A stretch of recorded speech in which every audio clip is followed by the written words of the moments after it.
Sean Rockers, 6'7", 235. They've got David Ruckman, 6'7", 240 coming off the bench.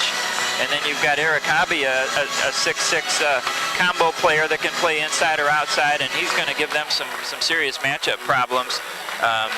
So the Cats with a huge advantage on the front line, and they're going to want to take advantage of that, I'm sure, tonight. One of the things, too, that we would look forward to with the Bearcats, we talk about Eric Hobby having a quiet night on Thursday night, just 11 points. But, again, you look for him to maybe try to break out of that. I know the Bearcats still able to win despite an off night for him. He still finished in double figures, but with 11 points, did not struggled shooting the three ball and finally hit a three sort of later in the second half and sort of exhaled there. But I expect him to come out, probably have a much better bounce-back performance. He's usually one of those guys, doesn't string together two bad performances. Usually an off night, he comes back with something, usually something special when we've seen him here in his career at McKendree. Yeah, Hobby 1 for 10 3-point range in that game. But other than that, I mean, he played well. He had some assists and rebounds and didn't really force his shot. He missed a lot of threes, but a lot of those were close. He finally nailed one there in the second half after missing 9 in a row, which I'm sure is the longest futility streak of his career. He's been a tremendous outside shooter for the Bearcats at 6'6". But we also saw him Thursday night when the threes weren't falling a couple times. He went down and posted up down low, was able to get to the foul line a few times, and it was a good effort, I think, because Missouri Baptist came out with everything they had and really played hard for 40 minutes and knocked down some big three-pointers and gave the Bearcats all they could handle. And so they had to elevate their play a little bit, and I look for them to carry that over into this game this afternoon. Besides rebounding for the Bearcats, and give me another key that this team needs to be successful here this afternoon against Harris Stowe. Well, I think they have to force some turnovers on Harris Stowe. And with our defense, I think we can do that. The Harris Stowe that likes to gamble sometimes on offense, and if we can step up and force some turnovers and convert those into points, I think that'll be a big advantage as well. So the Bearcats and the Hornets getting set to do battle here shortly. We're going to take a timeout. When we come back, Ken will give you the starting lineups, and we'll have the opening tip of this afternoon's American Midwest Conference Men's Tournament Semifinals game between the Bearcats and Harris Stowe. You're listening to McKendree Men's Basketball on the Bearcats Sports Network.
Joe Zindel, Ken Zimmerman back live to the Melvin Price Convocation Center here on the campus of McKendree University as we get set for the semifinals action here this afternoon. Bearcats and Harris Stowe State for the fourth time this season. Let's give you the starting lineups before we have the opening tip.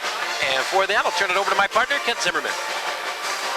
For the Hornets of Harris Stowe State University out of St. Louis, Missouri. They will start at a guard, Terry Hollins, a 6'2 junior from Milwaukee, Wisconsin.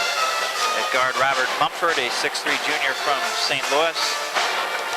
At the third guard position, Donald Davis, a 6'1 junior from St. Louis. And the forwards are Kevin Kramer, a 6'7 sophomore from Hillsborough, Missouri, and Jordan Lovelace, a 6'5 sophomore from St. Louis. The Hornets are coached by Philip Hunt. He's assisted by Frank Johnson and Justin Mosley. And for the Bearcats, they will start at guard John Steppe. He is a 6'4 sophomore from Effingham, Illinois. The other guard is Andy Wolf, a 6'1 senior from Centralia. At one forward, Eric Hobby, 6'6 senior from Vandalia, the reigning Conference Player of the Year. Also at a forward position, Brad Copeland. He's a 6'7 senior from just down the road in O'Fallon. And the man in the middle, a 6'7 junior from New Baden, Sean Rockers. And he's coming off a big game on Thursday night, 23 points. And I want to get back to Brad Copeland because we didn't talk about him in the pregame. You know, Brad had some injuries mid-season. He's been from the field. Harris-Stowe just 30%. They've made 1 of 3 from three-point range. Bearcats 2 for 2 at the line. Harris-Stowe has not made it to the foul line yet, and the rebound still an 8-6 advantage for the Hornets. 5 turnovers for Harris-Stowe. The Bearcats have turned it over just 1 time in the game to go with 5 assists. Hollins now to inbound underneath their basket to the right, hands it to Lucius. Lucius right back to him. Didn't hand it to him, lobbed it to him, and got it back in. Now here's Mumford, left wing. Pettiford on him.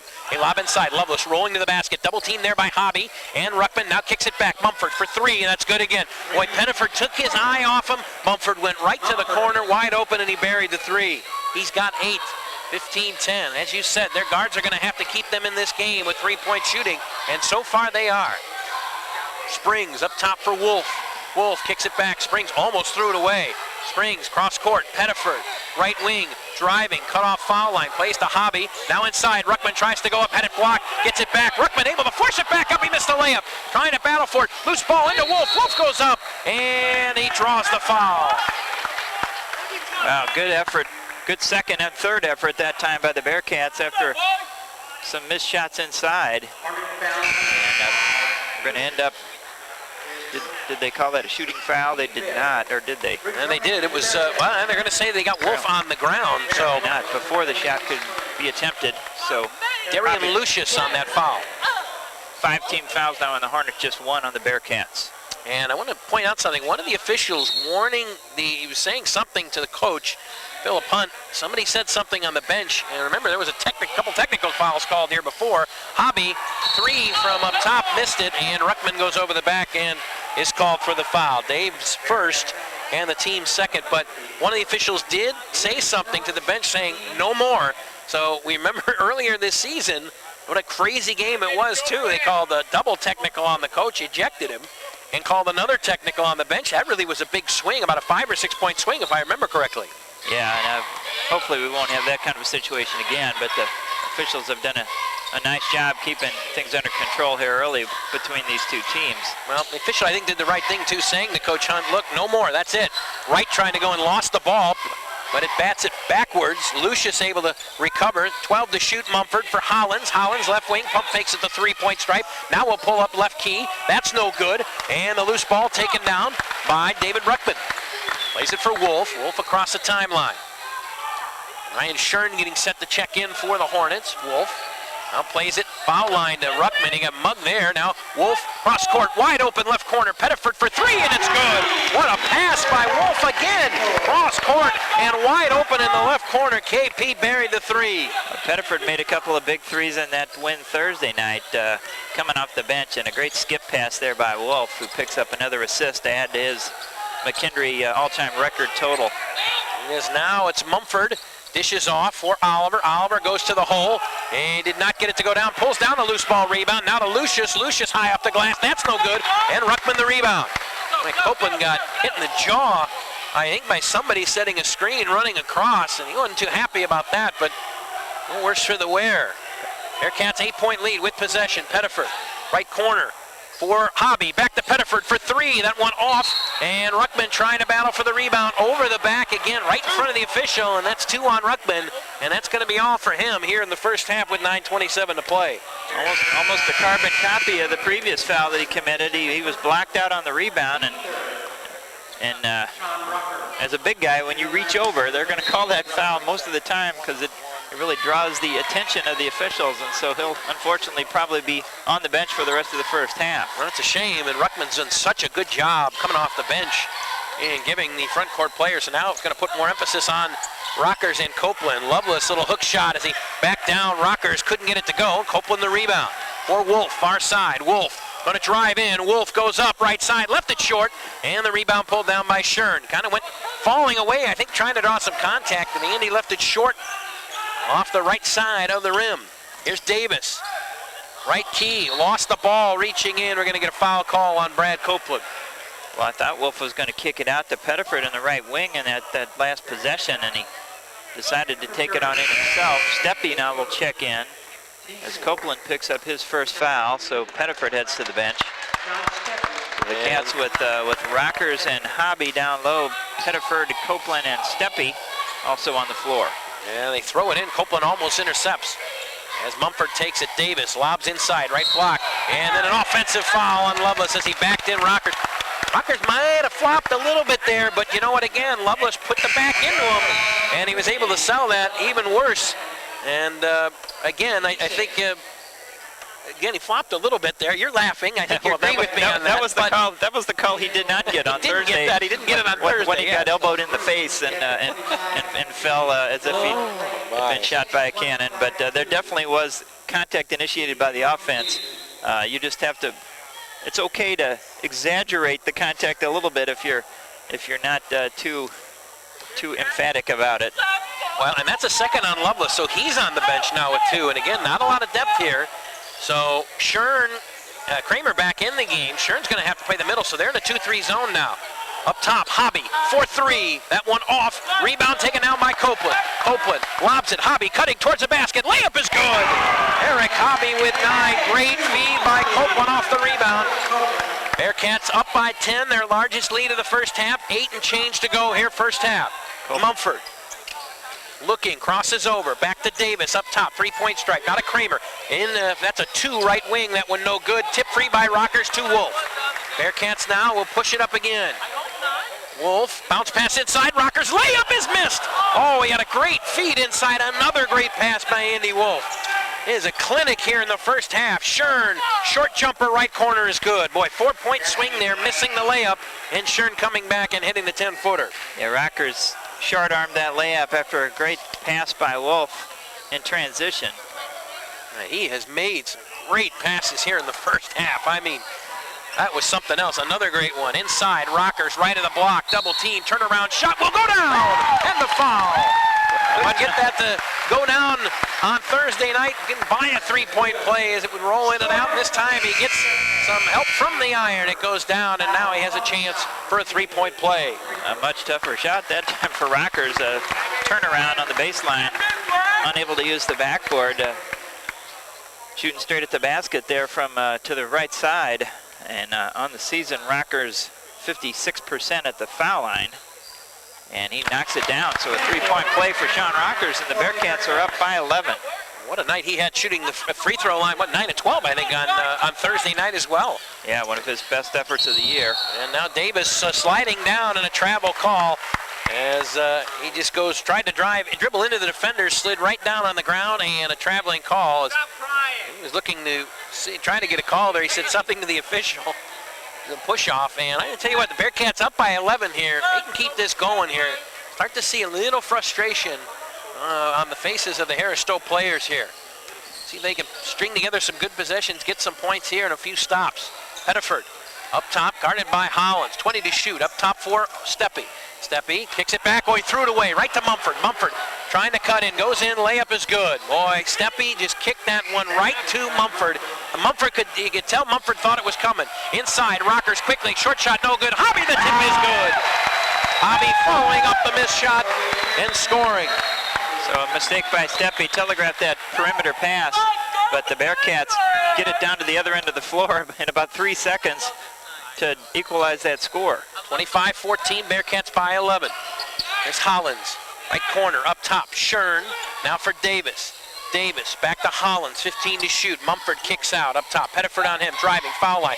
Mumford kicks it out corner. Now Hollins, right wing, fakes the three. He'll drive, lost the ball, had it knocked away, and last touch by the Bearcats. I think Wolf got his hand in there, knocked it away, and out of bounds. Well, there's a nice strip there by Andy, as Wolf will stay in the game with Springs, Rockers, Hobby, and Pettiford. And Wolf looked pretty tired. I think he thought he was going to the bench. Instead, they put Steppe there. A lob inside on the inbound. Kramer, turnaround shot, and he'll get the roll. Kramer going to the left hand there. A nice little spin move in the lane. First points of the game for him with just over 6 to play in the first half. 25-16, Bearcats by 9. They have possession. Springs, left wing, 3-point strike. Drives, kicks it back, up top. Pettiford for 3. That one off. Rebound right to Hobby. Hobby jump step off the glass, too hard. Tip try is good. Andy Wolf inside. Smallest player in that mix, and he tipped it right in. Well, Wolf, the Bearcats point guard, averaging 4.7 rebounds a game on the season, so he's no stranger to getting his hands off of a missed shot. Now there's Davis as he tries to drive and reach and foul there on Springs, and that'll be Mike's first. And now that's 5 on the team, 17 fouls on Harris Stowe. Pretty good defense there by Springs. He had knocked the ball loose, and officials said he got a piece of the hand. I didn't think so, but he had a better look at it than I did. Now they go inside. Lucius, short shot. He threw an air ball up. Good defense by Rockers, just standing his ground. Pettiford across the timeline, plays it now for Springs. Springs, also play, swings it back for Pettiford. Pettiford, left wing, Wolf. Left corner, Hobby. Tried to lob it inside, threw it away. It's knocked down by Lucius, and he steals. Lucius now settles it. He'll hand it to Davis. Davis will walk it across in the backcourt. It across the timeline with Springs on him. Steppe and Copeland sent the check back in for the Bearcats. Hollins drives around a pick, kicks it out. Davis, his short jumper from the right wing, no good, and rebound pulled down by Hobby. Out for Springs. Springs, dribble, ran into some traffic, plays it to Wolf, cross court, left corner. Pettiford back to Hobby. Hobby up top, Wolf. Wolf driving, kicks it out. Right, left wing now. Pettiford 3, that one no good, and the rebound pulled down by Hollins. Hollins for Lucius. Pettiford missed his last 2 from 3-ball range. And now they reset their offense. Harris Stowe, Davis with Springs on him. Davis trying to back in Springs, kicks it short, the right of the basket. Lucius lost it, but comes to Kramer, and he'll bank it off the glass good. Bad break for the Bearcats there as stripped the ball. There actually was lost, and just Kramer in the right place at the right time. Pettiford up top. Now right to wing for Wolf. Wolf tried to throw it in, almost turned it over, and lost it. Now we're going to get a foul call on Davis. Bearcats catch a break there because some sloppy ball handling right in front of the Harris Stowe bench. Wolf hustled to keep it alive, and then a reach-in foul called on Harris Stowe, their 8th. So Andy Wolf's going to shoot 1 and 1 with 4:05 to go here in the first half, and the Bearcats up 27-18. That's the 3rd foul. Donald Davis, yep. Donald Davis of Harris Stowe. That will send him to the bench. On the year, Wolf is 55% free throw shooter, although he's shot much better in the second half of the season. He was below 50% for a good part of the year. Oh, want to end the bonus for Andy Wolf, and he is at the line, bends the knees. And the high arc free throw is too hard, and the rebound pulled down by Kramer. That shot was way off to the right. A little too strong there by Andy that time. Under 4 to play. 27-18, Bearcats with the lead. There's Stowe with possession. Mumford hands it off to Hollins. Hollins trying to drive. He'll pull up, foul line. It's in and out, and the long rebound, Lucius. His putback try is too hard, and the rebound pulled down by Steppe. Outlets for Springs. Springs. Left wing for Wolf. Wolf kicks it back up top. Springs, right wing. Now back corner for Pettiford. Pettiford driving baseline. Pulls up, fade away as he drew contact. An air ball there. No call. They run the other way. Lucius back to Kramer. Kramer now. Cut off there. Plays it back for Oliver. Inside for Lucius. Lucius missed a layup. Lucius again. A second attempt is good. Darian Lucius. Plenty of attempts there, and finally got one to go down. Too many opportunities that time. They can't score at the other end. They're going to wave it off and call a charging foul on Steppe, and you can probably hear what the fans thought of that. Second on Steppe, and so with 2 on him, Bearcats to figure out what they're going to do here. They probably 2 on Steppe. Ruckman on the bench with 2, so Hobby will come back in with 3:11 to go.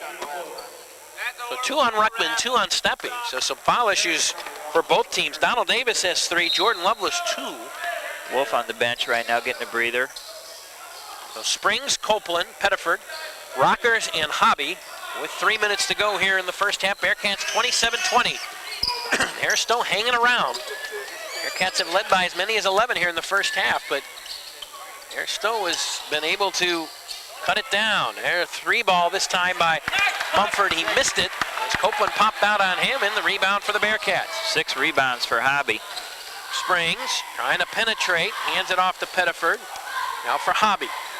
Hobby up top, foul line. Copeland hands to Pettiford, driving. Finger roll layup is good. Pettiford took it in there and floated one up going from the left wing. A nice shot there by Pettiford. Off the handoff from Copeland. Now's Wright, hands to Hollins, now back to Mumford. Mumford kicks it back, right corner for Wright. Springs on him. Now right at the block for Lucius. Lucius trying to back his man in. Going to the bucket, right. And over, under, layup there is no good, and Hobby the rebound. For Springs. Springs pushing it. Springs, right wing, Pettiford wide open 3. That one too hard, and the rebound pulled down by Mumford. Pettiford has been drifting on those 3-point shots. He's missed at least 3 in a row. He was a great setup there from Springs, and he had plenty of time to get squared up on that shot, but just a little bit offline. All right, plays it to Mumford. Up top, Hollins straight up for 3. That one good. Boy, Pettiford was slow getting back over there, and Hollins popped out his first bucket of the first half, and Harris Stowe within 6, 29-23, a minute and a half to go here in the first half. Columbia College leading 17-12 midway through the first half in Columbia against Park University in the other AMC semifinal. Hobby, right wing, 3-ball is good. He rattled it in. Eric Hobby got the feed from Rockers. And it's back to a 9-point lead, 32-23, 1:15 to play here in the first half. That was from way, way out. Hobby about a 28-footer. Right, almost threw it away. Boy, Springs staying with him. And he gets it back. Springs gonna run right at him. He's giving it right, trying to cross over and drive on him. Goes in, cut off there. Lucius lost it, got it back, and looked like he traveled, and then Kramer goes up. Layup is no good, but Lucius, nobody boxed him out, and he'll tap it in. 32-25, Bearcats by 7, 48 seconds to play. An 18-second differential on the shot clock and game clock. Pettiford for Springs. Left block now. Rockers open. Pettiford 3, left it short, and the rebound Lucius. Pettiford getting a lot of chances from the outside. He's made that first one, but he's been ice cold ever since then. They can hold for the last shot here, just about a second or so differential on the shot clock. Mumford out high for Hollins. Hollins plays it for Wright. Wright plays it back to Mumford. Mumford back to Wright. 10 seconds left on the game clock. Driving, Hollins, corner, Kramer fakes the 3, Hobby right on him, up top, Wright, gonna drive, Wright goes in and drew the foul with 2.5 seconds left and 1 on the shot clock. I think they're gonna get Copeland. Rockers blocked the shot. It is a foul on Copeland on a reach in. So there wasn't a whole lot of contact that took place, but enough to draw the foul. 7th team foul on the Bearcats and the second on Copeland. A bad break there too, because 2 shots here. They can cut this 7-point lead down to 5 if he makes them. And Wright makes the first. That's his first point of the game. Wolf will check in for Springs. 32-26. Bearcats lead it by 6. 2.5 seconds to go here until the half. Wright's second free throw, and now a violation on Mumford, and that will nullify that last free throw. He apparently stepped inside the 3-point line while the free throw is being attempted, so strange lane violation. Cats have 2.5 seconds to get a shot off. They throw it into Wolf, almost threw it away. Wolf will throw it up from almost 3/4 length and well off there as they inbound it to him, almost threw it out of bounds. They almost gave it right back to him. They would have inbounded off to the side in the half-court set. We are through one half of basketball, 32-26. McKendree leading Harris Stowe at the half in this AMC semifinal. Your thoughts early on, before we take a break, your thoughts on this first half of play? Well, I'm not surprised that it's still close. Bearcats could have rebounded a little better than they did, and also not a real strong finish to the half for the Cats. They got that double-digit lead, and then all of a sudden Harris Stowe kind of snuck back in it, and we went away from what was successful for us earlier, getting the ball down low to Rockers. He hardly touched the ball the last 10 minutes of the half, and so the Cats are going to have to find a way to penetrate that zone, because Harris Stowe's really spreading the floor on defense, and McKendree settling too often for the three-point shot. They were 3 for 15 from three-point range in that first half, and you know, that's just not going to win you a lot of games. Pettiford, I believe he made his first shot. He ended up 1 for 6, so he missed his last 6 in a row, and he was getting some wide-open shots from beyond the three-point arc. But you know, a wide-open shot's only good if you can make it, and I'd like to see the Bearcats, you know, if they go inside and then kick it back out, try to go back in again, and maybe that second time that post player can get position and get a shot off. Well, you talked about it too. You said the guards have to keep them in this game for Harris Stowe. They got to keep them in the game there. We're surprised now they're -1 on the boards, but guard-wise, again, Robert Mumford 8 points. When he's had some open looks, he's been able to hit him. He's 3 of 6. Collins has 5. Again, they've really kind of shut down Kramer. He hasn't done a whole lot of anything. He had 2 late buckets there on some putbacks, but so you know, in that sense, a couple of their players are in foul trouble as well. Loveless, but again, it's one of those situations where some odd things happening. Done a pretty good job, not too bad against the guard, but again, we thought on the glass it would be a good thing, and really even from the get-go, we've seen Harris Stowe get some second chances, which really surprised me in the first half. Yeah, again, the Bearcats were out-rebounded 21-20, and this is the same team that a month ago they out-rebounded 52-29 on the road. So I think the rebounding is something they're going to have to focus a lot more on, because Harris Stowe got 8 offensive rebounds in that first half, and if that doesn't happen, the Bearcats are still looking at a double-digit lead at halftime, which is right about where you'd expect. So again, that's something that's very easy to correct, because rebound is more about effort than size a lot of times, and I think Harris Stowe's had really good effort in this game.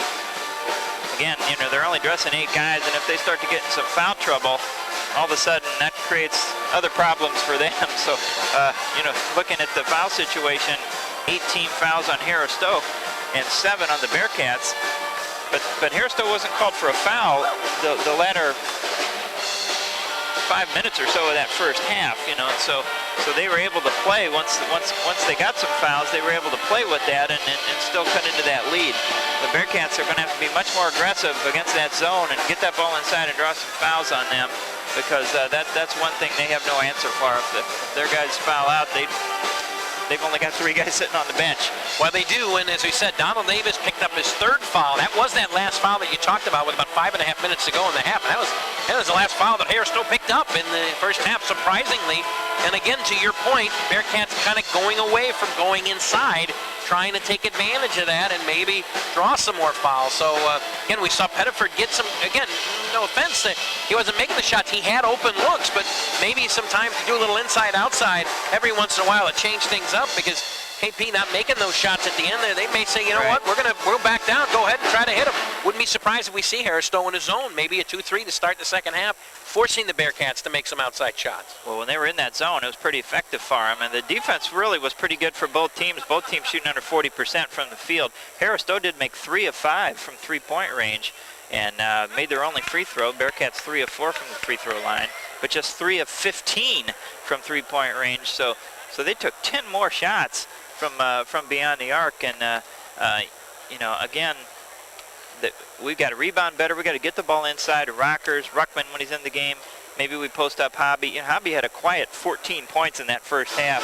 He hit a few threes there late, but you know, made his only 2 free throws, had 7 rebounds. You can't ask much more from him. 14 points, 7 rebounds, 2 assists in the first half.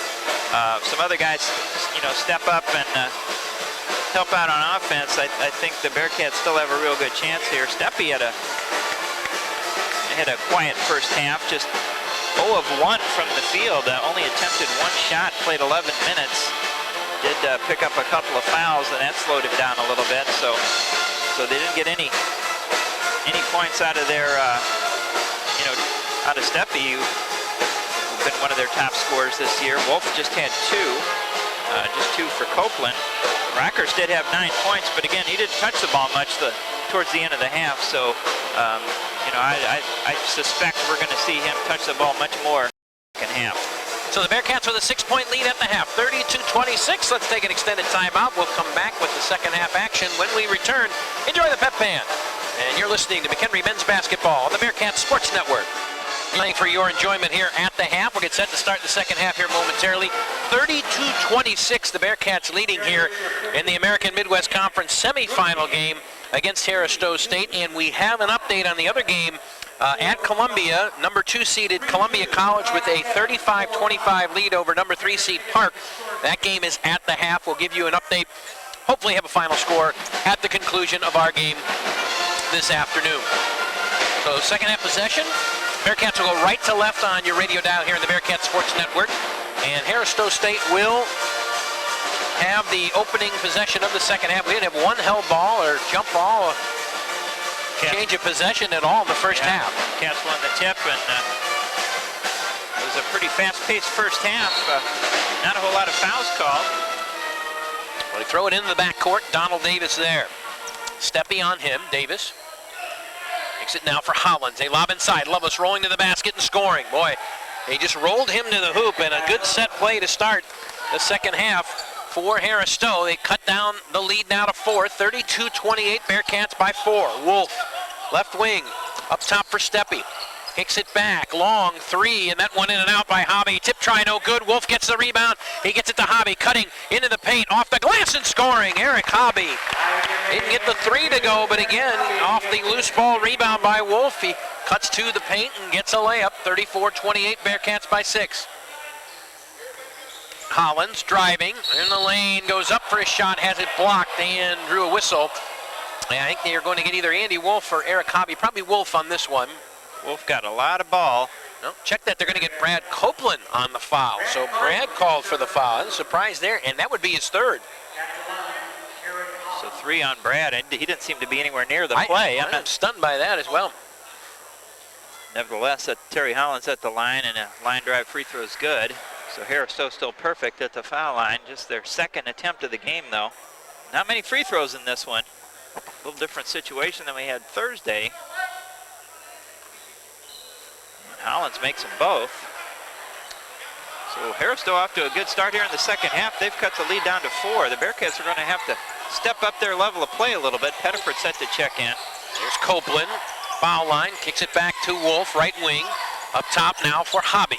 Hobby, right wing back to Wolf. Wolf driving, kicks it out up top. Open 3-ball, Steppe, and that one in and out. Boy, it was around and almost down and popped right back out. Stowe with the ball, a chance to cut it to 2 or to 1 with a 3-ball. Hollins driving, kicks it back out. Mumford now back to Hollins. Hollins, 3-point stripe, trying to drive, hands it off. Mumford open up top, 3 is good. Robert Mumford another 3, 11 points, a 1-point Bearcat lead, and what a run here for Stowe to start the second half as they come out, and they've outscored the Bearcats 7-out Bearcats. You know, Joe, this is starting to remind me of that game Thursday against Missouri Baptist, where the Bearcats had the lead for most of that first half, but the Spartans able to stay close with hitting a 3-pointer every now and then they came out and took the lead early in the second half. The Bearcats called a timeout, regrouped, and then ended up going on a nice run that they were able to maintain till the end of the game. But you know, the effort has been a little bit better for Stowe in the opening couple of minutes or a minute and a half here than it has for the Bearcats, and they're just going to have to play harder. They've got to have more of a sense of urgency. And Bearcats from 3-point range, I believe at 3 of 16 now. So with Steppe, who was dead on with that one, just rolled in and out. Pettiford back in the game for Copeland. He joins Wolf and Steppe. 3 guards, Rockers and Hobby are your forwards.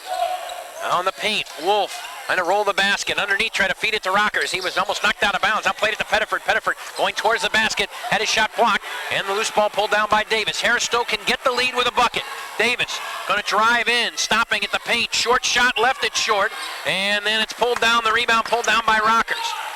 He'll wait for Wolf to get back. And Wolf will gather the pass and hand it off to Pettiford. Boy, Davis, I thought he was going to take that straight in, and what an odd shot he took, too.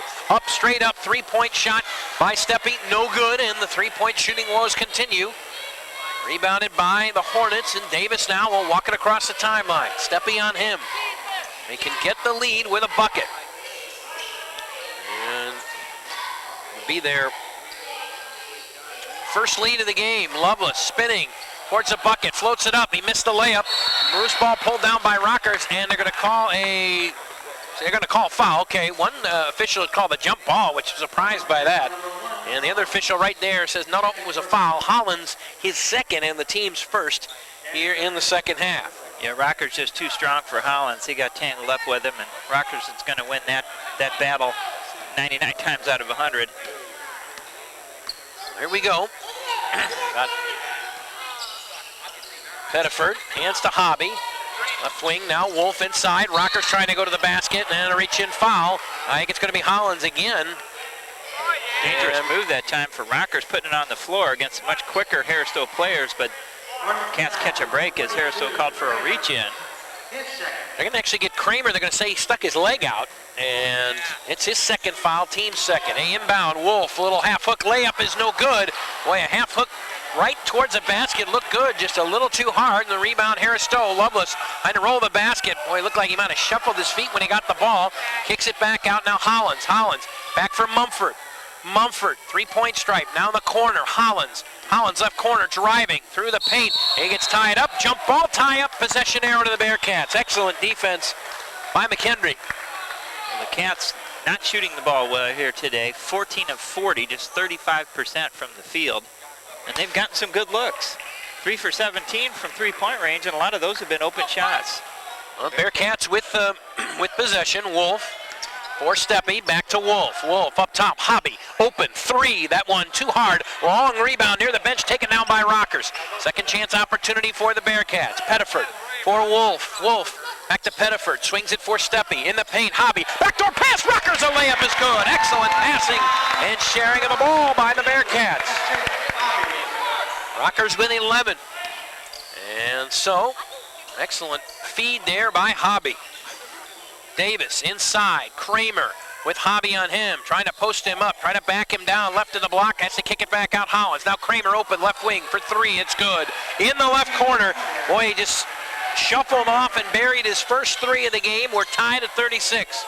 Well, Hobby smothered him when he tried to go inside, but he was able to get loose in the corner. Hobby, right of the key, his shot is too hard. And the rebound pulled down by Lovelace. One and done for the Bearcats. They're not getting any second chance opportunities.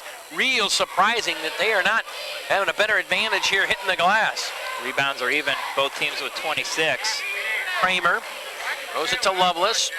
Right key, now backs it up, three-point stripe, plays to Hollins. Underneath Davis, backdoor, he scores. He beat Steppe there, and Davis with the backdoor cut and a layup. And the Hornets have their first lead of the game, 38-36. Coach Statham will call a timeout, and with 15:26 to play here in the second half, we'll keep it here. It's a full timeout, 38-36. Harris Stowe coming out here and really taking it to the Bearcats. 12-4, they've outscored them here in the first 4.5 minutes. And again, the rebounding has been very disappointing for the Bearcats here today. They've got one of their best rebounders on the bench right now, and Brad Copeland, as he picked up a few fouls. And the other guys out there are going to have to step it up and make up for the loss of Copeland, who's by far our best offensive rebounder. We're not getting second shots when we miss on the offensive end. And we look at the updated stats. The Cats in the second half 0 for 4 from three-point range, and just 3 of 19 for the game. So maybe you want to get that ball inside a few more times. And again, the rebound's dead even at 26. Bearcats have only turned it over 4 times. But maybe see Wolf again. Maybe we saw him penetrate one time earlier, just missed that short shot. It was a little too hard on a little hook. But maybe try that again to penetrate Out of there. Hobby for Steppe. In the corner. Wolf pump fakes. Trying to hand it off to Hobby. Threw it away right to Mumford. Mumford trying to go in on Steppe. They're going to cut him off and run him right down. That's going to be a foul. And that will go on either Steppe or Pettiford. And it's going to be on Steppe. And that is 3 on Steppe. As Brad Copeland will get set to check back in. Second team foul. Well, Brad will check back in. He's got 3. Steppe has 3. And Ruckman with 2. We haven't seen David Ruckman in the game yet here in the second half. I wonder if they might think about maybe even going to him, but the Bearcats in trouble here early on in the second half, down 2, 5 minutes gone, so plenty of time left, but Stowe with confidence. They have played well in this building all season long. Mumford near the foul line, cut off there. Kicks it Kramer, left wing, 3, too hard. Tough tip try is good by Hollins. Hollins was right there, got the tip, he's got 9. 40-36, Stowe's largest lead. Wolf up top. Plays it for Pettiford. Pettiford throws it now for Hobby. Inside, rifle pass. Copeland, the layup is good. Excellent pass by Copeland, and then we get a whistle as Copeland goes down, and he is grabbing his ankle. Copeland came down awkwardly on that ankle. I don't know if it's the same one he hurt earlier in the season. And after a great entry pass by Hobby, Copeland, who had just checked into the game, will have to go to the bench. Ruckman will replace him. As Copeland still struggling to get to his feet, being assisted by the head trainer. Yep, Lance Rinkhausen out there looking at him, and Brad trying to get up, and boy, that's not a good sign. He has had ankle problems this season, and Brad standing up.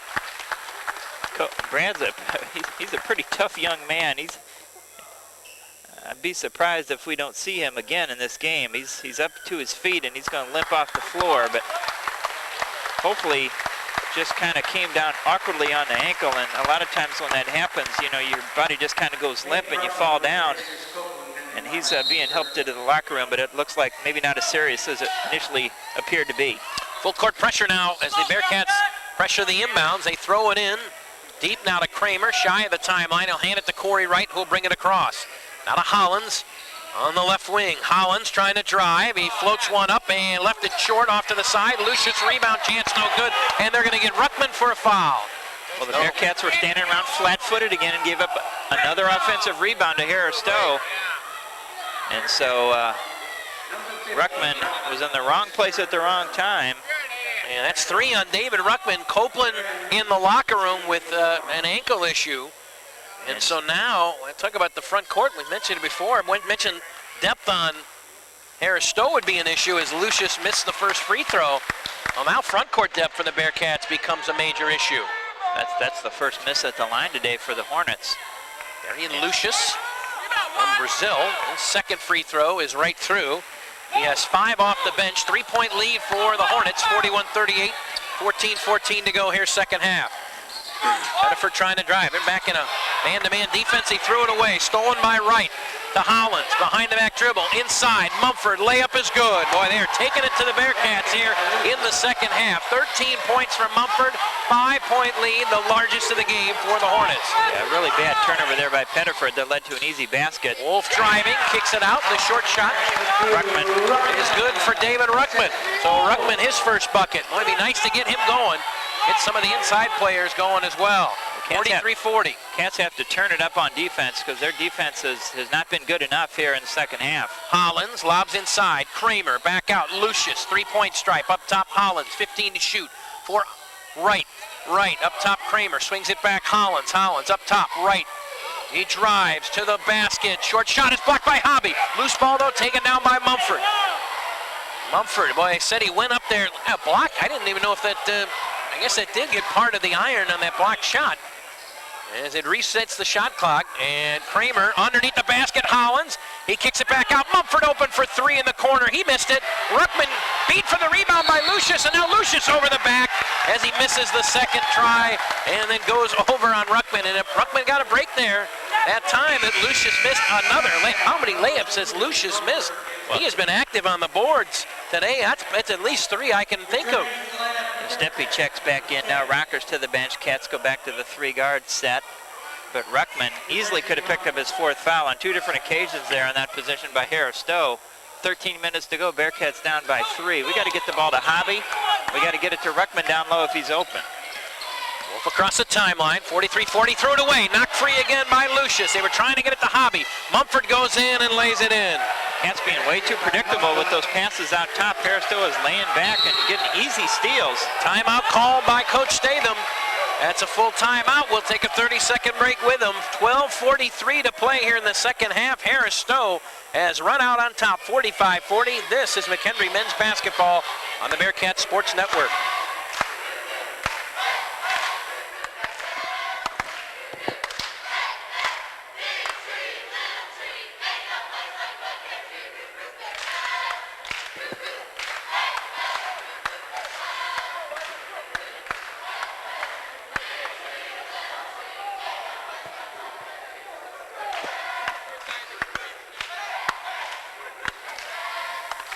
Joe Zidlow, Ken Zimmerman back live to the Melvin Price Convocation Center. 12:43 to play here in the second half, and Harris Stowe has outscored the Bearcats 19-8 in the second half, and they've opened up their largest lead of the game, 45-40. Bearcats have the ball. They've been plagued by the poor shooting and turnovers here in the second half. And boy, Harris Stowe, they seem to know where the ball's going. Whenever they're trying to get it inside, trying to get it to a big out high to maybe set the offense. We've seen Lucius and Mumford come in with steals, and they've really given the Bearcats some issues. And Bearcats with only 10 team fouls in the game, but 9 of those from 3 players. Steppe, Copeland, and Ruckman each with 3. We've not seen Brad Copeland re-enter the game, although he's back on the bench, so it looks like he may be able to play if needed after turning that ankle. But the Cats have been out-rebounded 30-27. Again, this is a team that when these two teams played in St. Louis, the Bearcats out-rebounded Harris Stowe 52-29.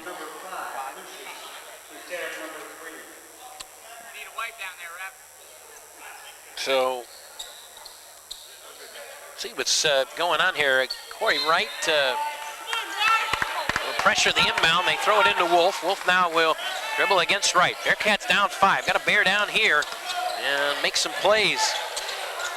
Plays it now to Pettiford. Pettiford. Now they extend that defense out. They're going man-to-man now in the corner. 3 balls in and out, and they're going to get an offensive foul on Ruckman. So that'll be the 4th on David Ruckman. So the Bearcats, all kinds of problems with Rockers on the bench. Copeland's got 3, and they're going to get Rockers right back in the game. So David Ruckman. Well, Rockers has not been called for a foul in this game, so he's got plenty more fouls to give. But Ruckman, unfortunate. Columbia College winning. That game has tightened up a little bit, 49-44. With about 10 minutes left in Columbia, Missouri against Park in the other semifinal.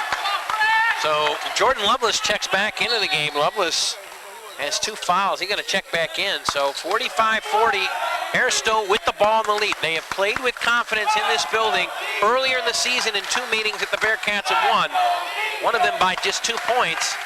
And they're up by 5 now. What a run they made here in the second half. Zone defense and cold shooting from 3-point range has plagued the Bearcats. As Davis is going to run a lot of clock out on high. Copeland back in. He tries to back him in. Floats a shot up. That one's short. Rebound knocked free by Lucius. And last touch by Hobby. So 33 on the shot clock for the Hornets. The Bearcats have scored just 8 points in the first 8 minutes of the second half. As they have really had some cold shooting in this game. Lob it inside. Lovelace, as he tried to back in, Rockers has to kick it out for Wright. Wright will reset it for Davis. Well, Bearcats got to dig in here, dig their heels in, and play some good defense. You're right about that. Shut these guys down here. Lucius back to Mumford. Mumford trying to drive.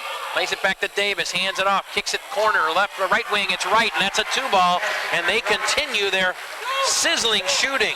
3 points for Wright. 7-point lead now for Harris Stowe. Bearcats ice cold here in the second half. Ice cold in the game. Rockers back to Hobby. Hobby swings it for Wolf. Wolf now, right wing, pushed back. Well, plays it back, cross court now for Pettiford. Pettiford, no life to the Bearcats right now. Hobby, right wing, long 3, that's off short. Long rebound, taken down by Wolf. He got pushed down, and a foul call on Lovelace. Well, how many times today have the Bearcats missed a shot, and Andy Wolf has kept the rebound alive? That is his 6th rebound of the game. 3 on Lovelace, as Hollins will check in for Mumford. They get Mumford out of the game, but I tell you what, you're right, on the defensive end, there's too many open looks they're giving these guys, and they are hitting them. Can't get it inside, though, against that zone to their post players. Trying to get it in. They do to Rockers, and he had it stolen away. Lucius able to come from around the back and strip it away. Another turnover and steal. 11 minutes left. 7-point Harris Stowe lead. They have the ball. They're in command right now. The Bearcats all out of sorts. Little backdoor play. They try to bounce it in off the foot of Wolf out of bounds. And they'll retain possession with 21 to shoot. They have it going right now to the Hornets. Bearcats down 7, both teams with 4 fouls, and Harris has the possession arrow. Still plenty of time left, 10 minutes and 50 seconds to go. And the Bearcats just have to get some momentum here. That's right now, they're just kind of stuck in the mud here. As Hollins hands to right driving, tries to go in the paint, hands it to Lucius. Lucius trying to go up, goes up, they swat at it, missed the short shot, and loose ball rebound pulled down by Hobby.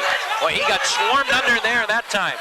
Here comes Wolf trying to penetrate that 2-3 zone again. They've had all kinds of issues with it here. Bearcats are gonna do something to try to beat this up right here.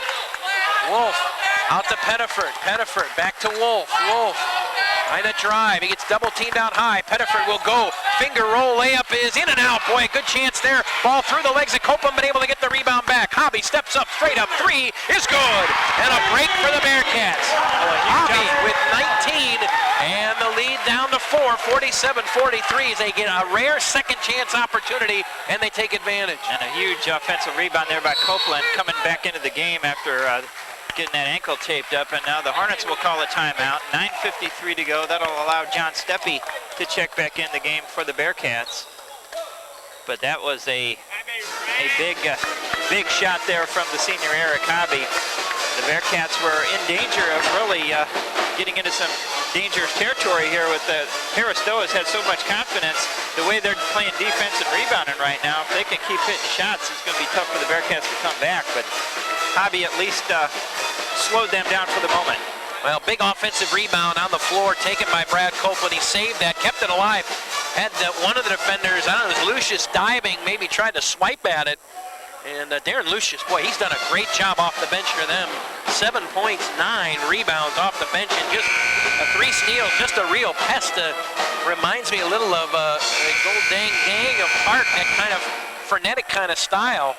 And he's really giving them problems as Robert Mumford's checked back into the game for Harris Stowe. So here we go, inbounds to Hollins, down to her right. They have possession, 47-43, a 4-point lead. Bearcats need to stop here. They need to get some momentum here, get a little run going. Inside, bounce inside to Lovelace. He's forced back out. Mumford, 15 to shoot. Up top, Hollins. Bounce pass inside, right of the block. Lovelace trying to spin, trying to turn. Off the glass, left it short. Rockers sneers the rebound down. Boy, Lovelace has had all kinds of problems against Rockers. Wolf stopped right there. Free throw stripe. Going to back it out, and they'll set the offense. For Steppe. Right wing now, Hobby. Right of the block for Rockers. Rockers double team, kicked it out, left wing. Steppe tried to go inside to Wolf, but just a hair too slow as Mumford able to knock that out of bounds. Bearcats retain possession with 18 to shoot. Wolf to inbound to the left of their basket. Looking, still looking, lobs it in for Hobby. Short shot from 15 is good. Hobby, they lobbed it in, left the key area, and Hobby buried it. 21 in the game for the senior Eric Hobby. The Cats are within 2. 47-45, Harris Stowe. 9 to play here in the second half. Up top, Hollins driving, has the lane. Right side goes up and got hammered by Rockers, and now Sean will pick up his first. And that will send Terry Hollins to the foul line. 15 foul on the Bearcats here in the second half. From Columbia, the Cougars leading Park 52-47 with about 7.5 minutes to go in that one. So that one's starting to get tighten up much better here in the second half. As Park a real slow first half, and in the second half now catching Columbia as Hollins hits the first. Hornets are 5 for 6 at the foul line. Again, the Bearcats 4 for 21 from three-point range in this game. That's been one of the key stats when you compare that to Harris Stowe, who is 5 of 9 from three-point range.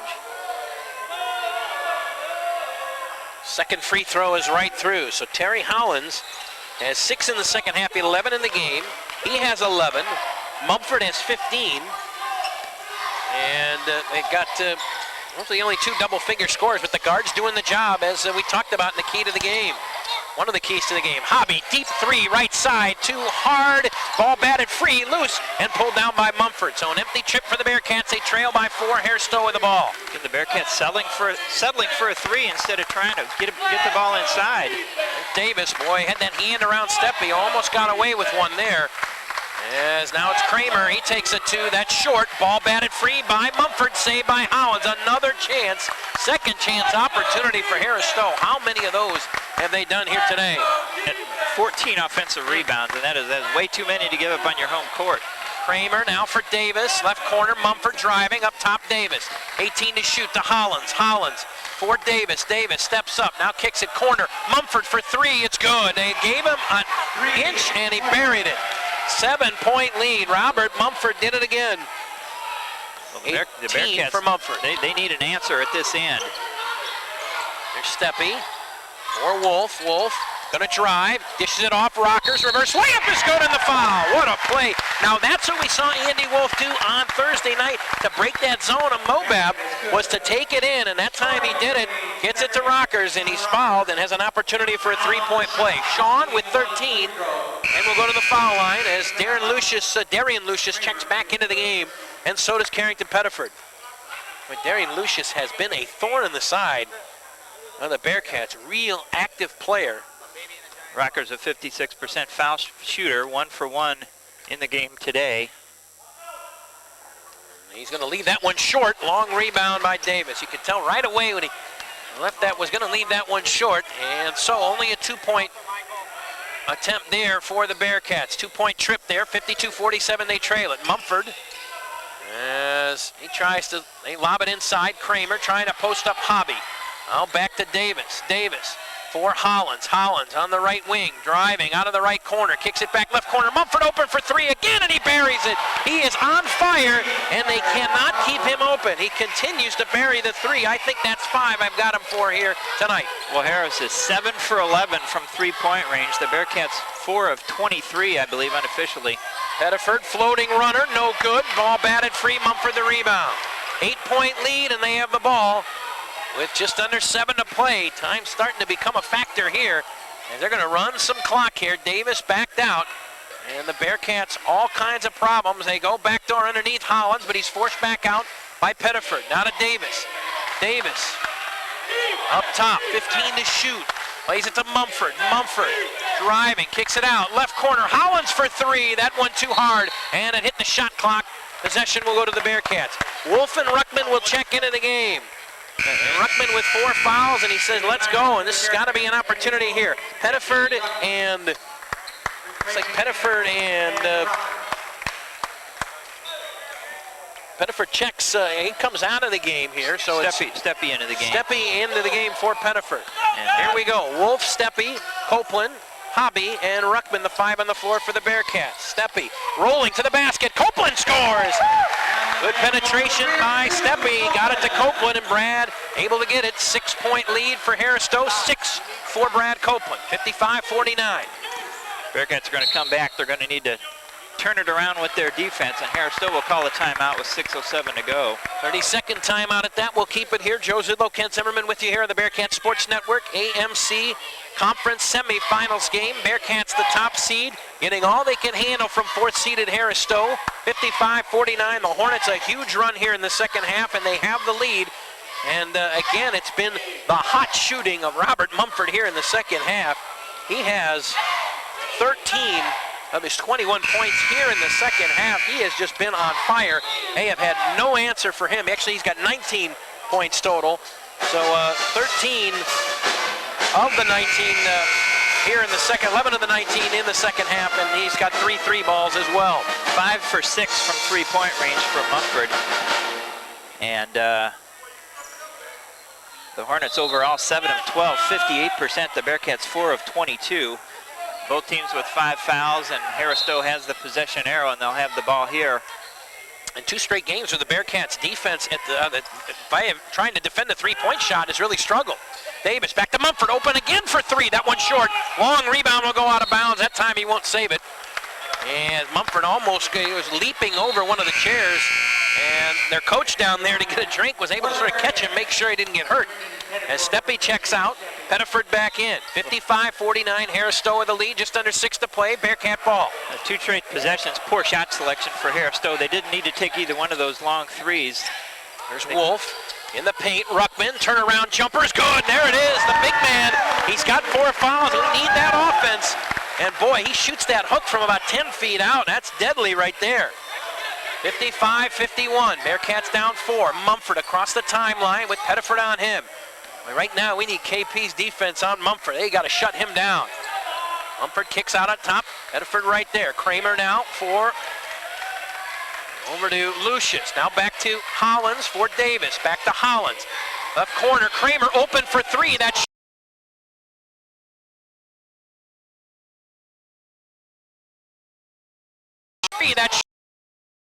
rebound Hobby. Bearcats can cut it to 2. Or maybe to 1 with a 3. Pettiford, right wing. Kicks it back out for Wolf. Just got to be patient and get a good look here. 5 to play here, second half. 55-51, Harris Stowe. Hobby, deep 3 from the right wing. It rolled in and out. Rebound, Copeland underneath the basket. He left it short. He missed the layup. Loose ball taken out by Wolf for Pettiford. Thought about the 3. He's going to drive, knifing through the basket. And no call there as it does not go down. And a blocking foul. Wow. That could have gone, that was real close as Lucius late getting there, and a break for the Bearcats. Again, Wolf kept the rebound alive after the missed shot. Hobby, that 3-pointer was down in the cylinder, rattled around and came out, and Copeland missed a tip-in, an easy tip-in chance. But some big free throws coming up here for the junior Carrington Pettiford, a 69% free throw shooter on the season. He's had a rough game tonight shooting. Bearcats, how about this? He's only going to the line. First trip to the line for Pettiford, and he missed it. Only 6 free throws with that miss, and they are 3 for 6.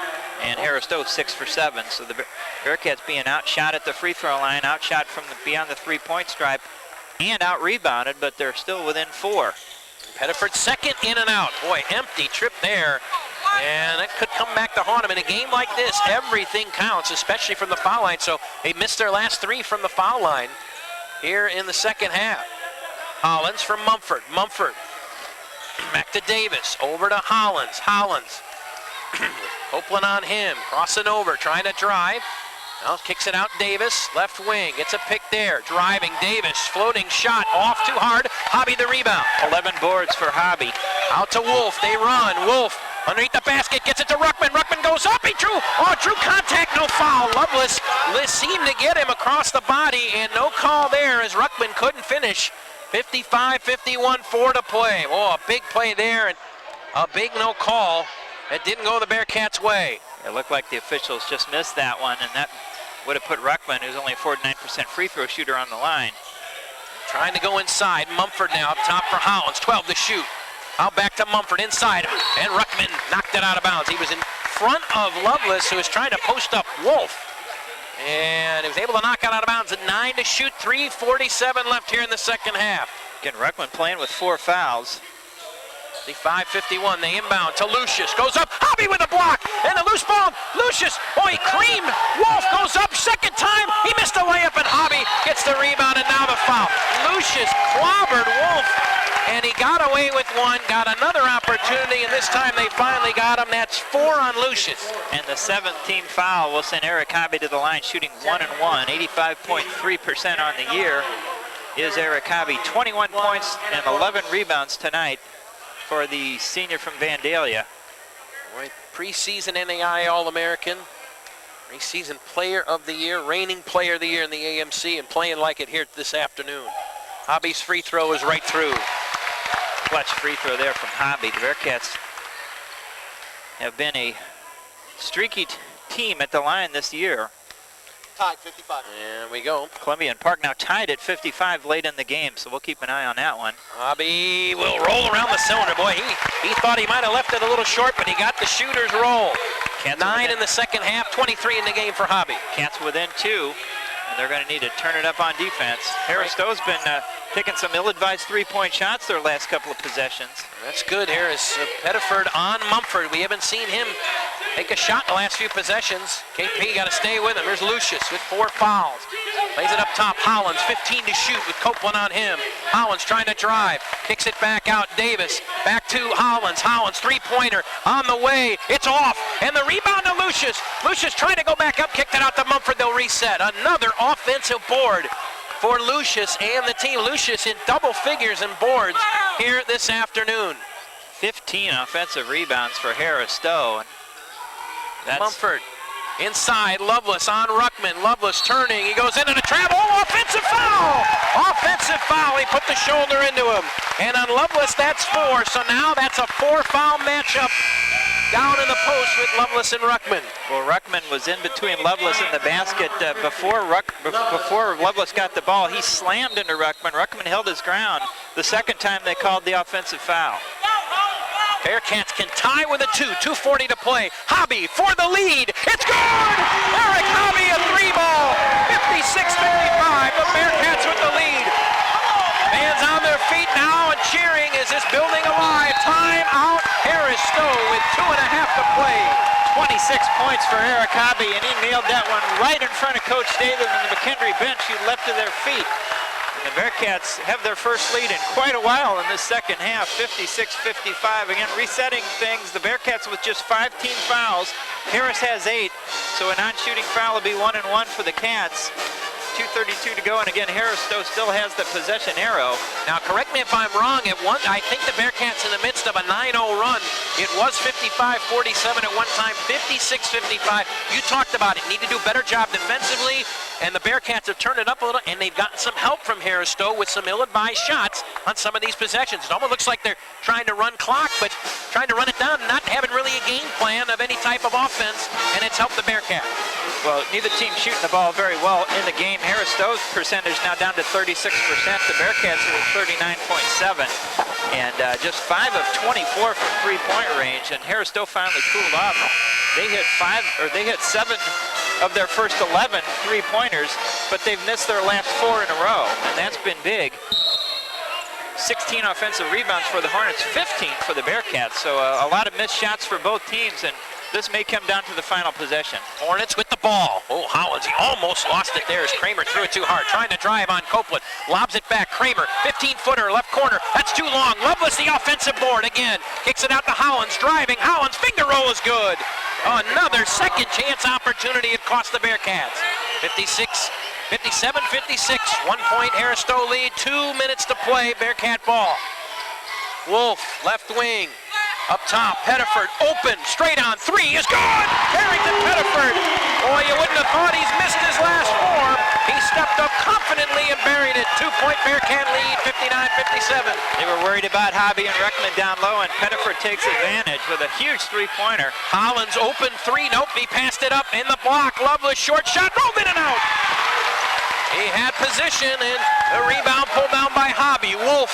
2-point lead with the ball. 90 seconds left in the second half. Plays to Pettiford in the half-court set. Back to Wolf, near side in front of us. High play now for Ruckman. Now to Pettiford. He drives, kicks it back to Wolf. They're going to run some clock here before they run the possession. 15 on the shot clock. Now they'll go on the offense. High-low, Copeland. Up high, holding. Trying to backdoor play, and they trip Pettiford in the foul call. It's going to be on Davis, and Donald Davis picking up that foul. He didn't know what he did, but a good tripping foul. He called a hold, but Pettiford went down as he got tripped. The 4th on Davis. Well, and Pettiford to the foul line now for a 1-on-1 opportunity. 19 foul on Harris Stowe. And Pettiford 0 for 2 at the line tonight. 69% on the year, and he missed 2 shots his last trip on a shooting foul. So a big three-pointer for Pettiford. Let's see if he can find the range at the line. He missed it. Now tip try is no good. Loose ball down. Wolf the rebound. He scores. How about that? Alive.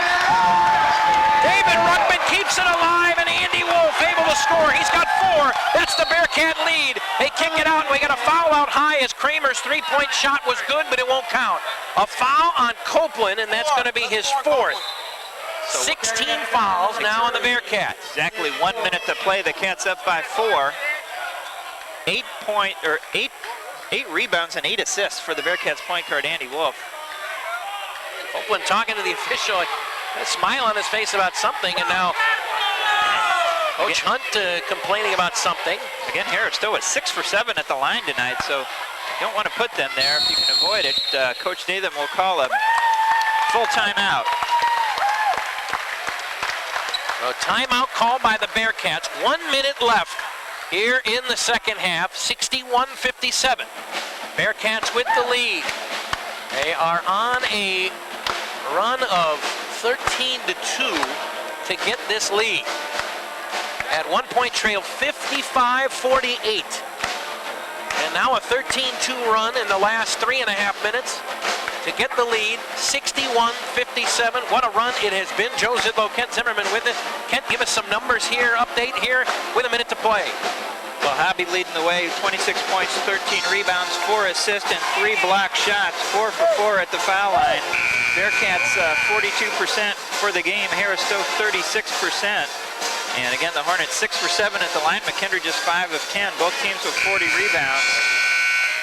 Both teams with 9 turnovers, so a lot of things pretty even on that stat sheet, and I think it may come down to who has the ball last. Here we go, they inbound to Kramer, under a minute to play now. Hollins plays it for Mumford. Mumford with Pettiford on him, hands it to Davis. Davis out top for Kramer. 25 to shoot, 50 seconds to go. Hollins trying to drive. He pulls up, short shot, right wing, no good. Loveless a rebound, he goes down, and they're going to get a foul on David Ruckman, and he's out. Well, Ruckman had the inside position, and Loveless jumped high in the air and came down awkwardly, but I certainly didn't see any foul there. That would have been a no call, if anything, but Ruckman will check out, 46.4 seconds to go. Well, one thing Ruckman did do in this time, coming in with 4 fouls, he gave him all 4 of his points and really some energy. Boy, save that rebound and the putback by Wolf on the last possession to give him a 4-point lead. I mean, boy, David, we're so used to seeing him, it's almost become the norm, almost a double-double for him off the bench. And this game here today really saddled with foul trouble, more so than on Thursday night. And boy, he picked a great spot, his final run here, these final 5 minutes, to come in with 4 fouls and give him a boost. Loveless to the foul line, 1-1. The free throw is too hard, in and out, gets his own rebound, and then pulled down by Pettiford. He took it away from Davis. Pettiford running the other way, going in, Figueroa layup no good. Put back is gone by Rockers. Rockers with 15. Hollins down the other way, Bearcats by 6. Half a minute to play. Mumford straight up 3 is no good. Rockers the rebound, pulls it out for Copeland, hands it to Pettiford. They're going to swarm him and foul him, and the Bearcats, I think, are going to escape and get to the AMC Tournament Championship game. Well, that's the 10th team foul, so it'll be 2 shots this time at the line for Pettiford, who's 0 for 3 at the line tonight, and a 69% foul shooter. And from Columbia, Park has won 60-56. That's How a final. about that? So the Park Pirates with a huge upset over the 16th rated Columbia Cougars on Columbia's home court in the other AMC semifinal. Free throw is good for Pettiford, so the percentages finally catching up with him. And it's a 7-point lead for the Cats with 26 seconds left. And once saw Lebanon High School come back from 7 points down with 25 seconds left, so don't turn off your computers quite yet, folks. Yeah, it's 64-57, missed the second. Mumford, long 3 is good. Boy, he was open in the corner, and he buried it. 4-point lead, 64-60, 18.8 to go. Timeout, Harris Stowe. Robert Mumford, what a game. You want to talk about an all-conference tournament team? Robert Mumford's got my vote. What a job he has done. Last timeout for Harris Stowe, so their timeouts are depleted here. 18.8 seconds remaining. Cats with a 4-point lead. And Mumford with his 6th three-pointer of the game, unofficially 6 for 8 from three-point range. Wow. Tremendous game for him this afternoon. And Eric Hobby, the offensive star for the Bearcats, 26 points, 13 rebounds, 4 assists, and 3 block shots. Sean Rockers also with a solid game in double figures. But, you know, that Harris Stowe zone really kind of limited the touches for the Bearcat post players. You know, that really neutralized the taller front line of McKendree. And with Harris Stowe making those 3-point shots, they've kept this thing close. Oh, no question about it. And we've seen these last two games here, these two tournament games, both teams getting a lot of three-point shots, making three-pointers against the Bearcats. Inbound it to Hobby, and they're going to foul him immediately, and it's the Bearcats one on the line, 88% from the foul line with 17 seconds left, 64-60. That foul is on Donald Davis. That's his fifth. He is gone. So that's all for Donald Davis. He fouls out of the game with 4 points. So Ruckman is out, Davis is out. Fouled out, Eric Hobby to the line. What a game he has had. 26 points, which ties him with Mike Strobe for number 8 on the all-time scoring list. 2 shots here, Hobby. 4 for 4 at the line today, and Hobby's first is perfect. So he has surpassed Mike Strobe, who was a terrific 4-year player for the Bearcats out of McClure. Hobby, second one. Slight bend of the knees, is up. And right through, 6-point lead. So 2-possession game here for the Bearcats as they have the lead. Hollins, 12 seconds up, pulls up long 3 on Copeland, and he hit it. How about that? Terry Hollins buried a 3. Copeland defended it about as good as you could. 10.6 to go. Cats got to get it in bounds. They got to inbound it. They do. They throw it into Wolf, and they'll wrap him up. So Wolf is fouled with 9.6 seconds up. Rockers mistakenly ran to go inbound the ball because he didn't see Copeland, and by doing that, that set the count off. And so Copeland had to run in there, so they already had down about a second plus by the time Copeland got there. And I think Rockers, again, he just didn't see Copeland thinking, somebody's got to inbound the ball, so I got to get to it. I think he did trying to do the smart thing. So Wolf now with 2 shots. Andy, a 55% free throw shooter. We need him to make just 1 of these, and he makes the first one. Perfect so there. 2-possession game now. Cats up 67-63, 9.6 left. Boy, the way Mumford and Hollins are shooting the ball from 3, you can't. They need them both here. That's short. The rebound pulled down by Wright. 7 seconds left. Gets across the timeline. Hands it off. Hollins, long, deep 3. That's off to the left. Rebound. Wolf knocks it out of bounds, and that's all she wrote. The Bearcats survive. 67-63 over Harris Stowe. What a game. What a performance. And what a run by the Bearcats. Down at 1 point.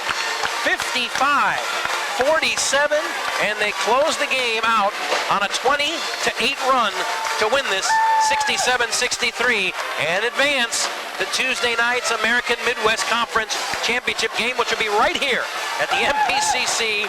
And what a performance there. Eric Hobby, we're going to try to get him and talk to him.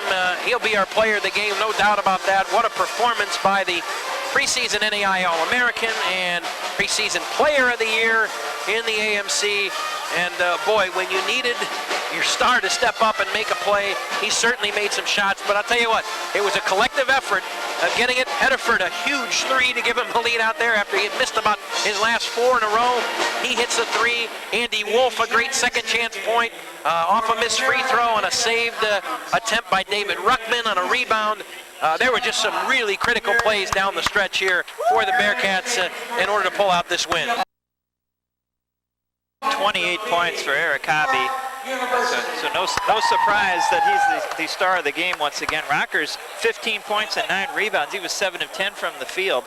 Bearcats did a lot of things wrong. They ended up out-rebounding Harris Stowe by just 1, 44-43. Cats didn't shoot free throws all that great, but they certainly didn't defend the 3-point shot very well. 9 of 19 for Harris Stowe. 6 of 9 from Mumford. I mean, he had just had a tremendous game, 22 points. But again, some clutch plays down the stretch by the seniors especially, and an upset there in Columbia College. So we'll be facing Park University for the 2nd straight year in the AMC Championship here in Lebanon. Well, once again, yes, it is Park, and what a comeback. Remember at the half, Columbia was up 35-25, and what a run by Park to win that game on the road at Columbia. So that, again, sets up another rematch of last year's championship game, Park and the Bearcats. We're going to keep it here for our post-game show. We're going to get Eric Hobby. He'll be our player of the game. What a spectacular performance. 28 points, 13 boards, as Ken had mentioned. And 4 assists and 3 blocks, and he was 6 for 6 at the foul line, including those those big free throws late. So well, you wouldn't have it any other way. You wouldn't do it any differently, because this team this year has faced adversity. They haven't done it the easy way. We talked about it. So why would this be any different now? And again, if you look at the way Harris Stowe's played in this building against the Bearcats, there's no surprise here either. I mean, their guards, you talked about a keys to the game. I mean, so prophetic, saying their guards would have to keep them in with three-point shooting, force them to do that, and they did that. We saw Robert Mumford and Terry Hollins. I mean, two great guards that really did a great job. Lucius off the bench as well with his rebounds. I mean, here's a guy who had 12 rebounds off the bench, 7 points. He was a thorn in the side, a couple of steals as well. Really gave the Bearcats some problems, but they persevere. And again, as we said, 20-8 run in the final 5.5 minutes to win this game 67-63 and get to the championship game. Well, Coach Philip Hunt and the Harris Stowe Hornets deserve a lot of credit for the effort that they gave today. They've got a team with no seniors. They can keep everybody together for next. They only dressed 8 players tonight. They pick up a couple of recruits. They could be a really nice team at the NAI level next year. These two teams have had a rivalry going back to the mid-'60s, and so it's going to be. I don't know if Harris Stowe is going to be on the non-conference schedule next year or not. I suspect they probably won't be. So this may be the last time these two teams will ever face each other. And Harris Stowe really gave a tremendous effort. The Bearcats had to reach deep down in the final 10 minutes of this game to find a way to pull this win out. No question about it. Run down the scoring for you again. First for the Bearcats, leading scorer, 28 points, game high 28 points for either team. Eric Hobby.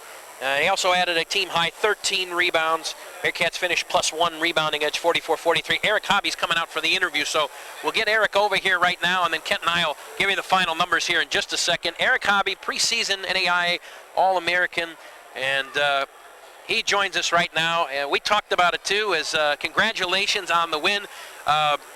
Boy, what a performance here tonight. I'm sure after Thursday night, you were probably chomping at the bit to get back out again. Mobap, they held you in check here. Guys got a little frustrated, but a 20-8 run in the final 5 minutes, and you pull this out by 4. And it seems like, again, when you play these guys here in this building, there's some great games. They have some pretty good guards there that give you guys some trouble. Oh, yeah, the conference, the AMC has definitely gotten better since my freshman year. My freshman year, it was us, UIS, and Columbia. UIS left, that made it us and Columbia, and the lower teams are definitely getting a lot better. This was a game, again, as well, where you had some leads in the first half. I think the biggest lead, 11 points in the first half, down to 6, and they made a tremendous run to start the second half. Again, what were they doing? It seemed like that zone, again, was giving you guys some problems, and then you were able to sort of get inside the zone, maybe get some open looks. You hit some huge shots in the second half. Yeah, they're a great team. They're athletic, they're quick, and they caught fire on us on the second half. That hurt us, but we were able to fight through and able to finish the game. What has it been? It seems, again, we saw Mobap hit a lot of three-point shots. These guys obviously shot incredible percentage. They finished the game 9 out of 19. That's pretty rare to shoot that well from three-point range. But in the last 2 games, both teams have been, they've had a lot of three-point, they made a lot of three-point baskets against you guys. That'll be good for us as we make our run to nationals. We're going to hit teams at nationals that can shoot lights out, and this is going to be good for us. Well, again, you face some adversity. The teams face adversity all season long. I had told Kent it should be why would we think it'd be any different going to this game? And 2 great games to set you up for Park, who made a huge comeback. They were down 10 at the half at Columbia. They win by 5. So Park comes in here. You'll have a rematch with them again. You had a huge game against them last year. They beat you guys on your home floor here. You won a close game there. You know what kind of game it is, that frenetic pace, that press, that pressure defense, and again, should be an exciting one on Tuesday night. Again, you expect a lot of the pushing, grabbing, clutching. I know we talked about the way they like to play, to do a lot of bumping and trying to see if they can get away with that stuff. Oh yeah, they're a great team, but I mean, the hardest gym I probably played in to win is Park, and we were able to get it done. So I have no doubt in my mind if we play our game Tuesday, we'll win. Well, for the seniors, yourself included, again, back to the AMC championship, tournament championship game. Got to be a great feeling to get at least one more crack for all the marbles here on Tuesday night on your home floor. This is a great way to go out for being a senior, and even just for the AMC for NAI, this is the way McKendree was wanting to go out. Well, outstanding performance. Eric Hobby, 28 points, 13 rebounds, 4 assists, 3 blocks. Outstanding. Congratulations, my friend. Thank you. We'll see you on Tuesday. That's the All-American right there, Eric Hobby. What a performance here tonight. 28 points, 13 rebounds, 4 assists, 3 blocks. as the Bearcats get it done. They make a big surge in the second half here. 20-8 run to finish the game in the final 5 minutes, and they win it by a count of 67-63. We take a deep breath, Scott Cummings and I looking at each other, kind of rolling our eyes and taking a deep breath, but what a finish. And I'll tell you what, it doesn't get any more exciting than this, and boy, the Bearcats, and they played some really exciting games here. Hold on, partner, let me get these dried off for you here as I bring back my partner Kent Zimmerman here in our post-game show. Got to get the sweat off the earphones for him. Run down the scoring real quickly. Hobby leading the way, 28 points. Sean Rockers with 15. And then the next highest score, Carrington Pettiford with 9. 6 points for Brad Copeland. 5 for Andy Wolf and 4 for David Ruckman before he fouled out of the game. He had foul trouble the whole game, but boy, came in with 4 fouls in the last 6 minutes of that game, or 5 minutes of the second half, and got all 4 of his points and a couple big rebounds. One huge one that he saved for Andy Wolf off a missed free throw that Andy was able to put back in for a layup and give the Bearcats, get the Bearcats, I think, to within 2 or tie the game at the time. Just a huge, huge play. Pettiford also a big, big three. He had struggled, had missed his last 4 before hitting the very last three-point bucket, and it was a huge one to put the Bearcats on top, and they would never relinquish the lead from there. For Harris Stowe, Robert Mumford led the way, 22 points on 8 of 14 shooting, 6 of 9 from three-point range. 16 points for Terry Hollins. We talk about the guard duo, that kind of a dynamic guard duo here, probably the best combo guard duo between these two of anybody, I think, in the conference, when they can give you that kind of scoring and that athleticism, and they certainly did that. Kent talked about it in Keys to the Game, and very prophetic in there, forced the guards to make plays, and they did, and that's why Harris Stowe led in the second half and kept this game so close. 7 each for Kevin Kramer and 7 for Darian Lucius off the bench, and a game-high 12 rebounds off the bench for Lucius. He was all over the place, real tough, especially on the offensive glass. 8 of his 12 boards were on the offensive glass.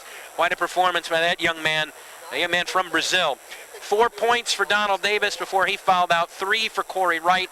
2 each for Jordan Lovelace and Brian Shern, as the Bearcats just forced 9 turnovers. The Bearcats only turned it over 9 times, but 20 assists to 9 turnovers. We're starting to see great numbers there. That assist-to-turnover ratio, 2-to-1. That's what you like to see. That's what championship-type teams do, and we'll see if they can do it on Tuesday night against Park. That's going to be an interesting one. I tell you what, they turned the ball over 9 times against Park for the game. We know they're in good shape. They're going to win that game, and that's probably a good result. Yeah, Park, I think the best defensive team in the conference. They held Columbia to 21 points in the second half on Columbia's home court this afternoon to come away with the win after being down 10 at halftime. So they're not going to, and Park needs to win this next game, I think, to get into the tournament in Kansas City. So the Bearcats, again, are going to have to step up their game. They're going to play better than they did today, for sure.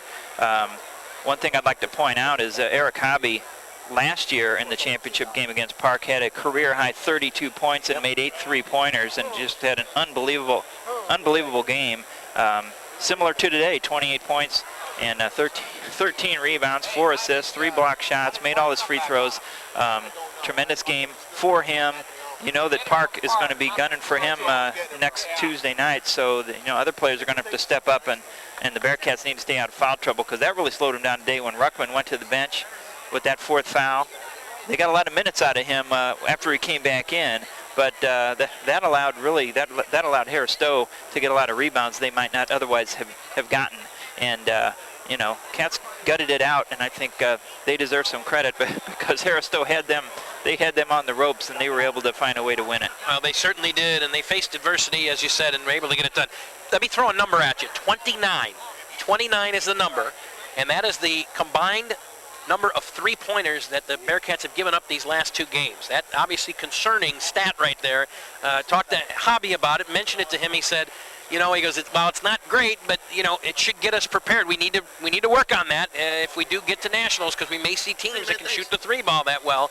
What do the Bearcats have to, again, do a better conscious effort to improve that? Because, again, that has been something that has been a key. That and the fact the team's playing a 2-3 zone that's given the Bearcats some problems here. And I'm sure Park, looking at some of this stuff, will look into that as well before Tuesday night.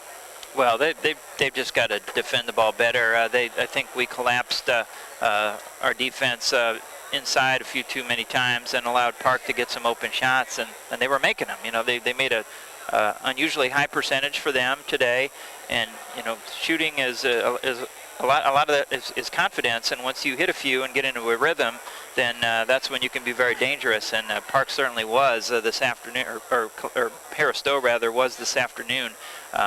They can't allow Park to get into a comfort zone outside, and they're really not as much of a perimeter-oriented team as Harris Stowe. They've got a little different makeup. They're going to try to slow the game down, and they're going to press. They really rely on their defense to create offensive chances for them, and they've got a 6'10" guy underneath. And Roush, right? That if he's healthy, can create some matchup problems for the Bearcats. So again, the Bearcats are playing on their home floor. It's going to be their last game for the seniors on their home court. And if you can't get up for that one, you're never going to get up for a game. And so I look for them to come out with a good effort Tuesday night. So senior night revisited will be this Tuesday night, and the AMC Tournament Championship game is the Bearcats' top seed advance once again in the championship game. Third straight year they've done that, and we'll have it here on their home floor again against the third seed Park University. We'll have that game for you, 6:45 pregame, 7 o'clock tip-off right here on the Bearcat Sports Network. Kent and I will be there to do it, and well,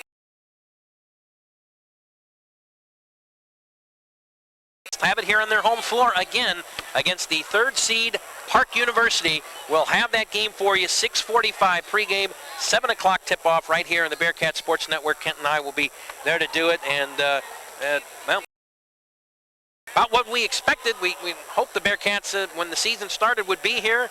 They are here. Took a, I like that word, circuitous route to get there. I'm going to continue to bring that up. I thought that was perfect.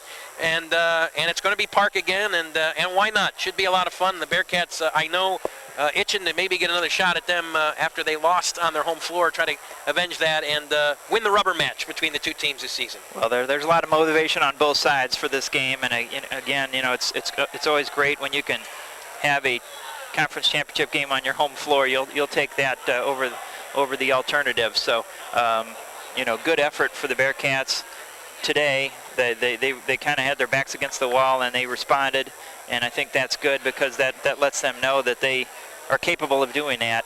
And they, the same thing Thursday night. They got behind early in the second half and then really turned it on late against Missouri Baptist. But I suspect they're going to be working on their three-point defense quite a bit in practice between now and Tuesday, because the three-point defense hasn't been very good the last two games, and they've been fortunate to come away with a couple of wins. And obviously breaking that pressure defense, we know guys talking about it the last few weeks. They were practicing for that last game of the regular season against Park, practicing against the pressure D, and we saw how well the Bearcats did in the first half. They were +8 in that first half at Park, where Park made a run, and then the Bearcats had to get the late two free throws late by Andy Wolf to win the one-point victory. So, partner, I'll see you on Tuesday night. Good win here, and that is Kent Zimmerman, my partner. We'll wrap it up here again.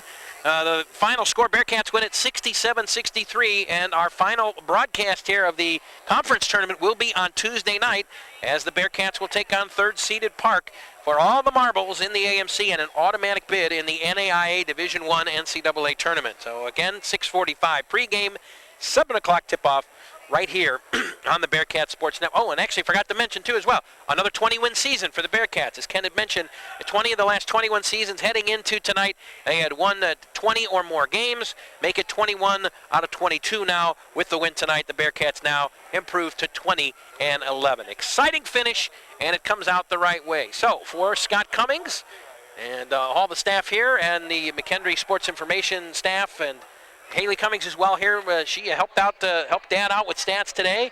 For my partner, Kent Zimmerman, this is Joe Zidlow saying, have a wonderful evening. We hope you enjoyed the broadcast. We know you enjoyed the outcome. Bearcats win 67-63 over Harris Stowe and advance to the AMC Tournament Championship game right here at the MPCC on the campus of McKendree University Tuesday night against Park University. We'll see you then.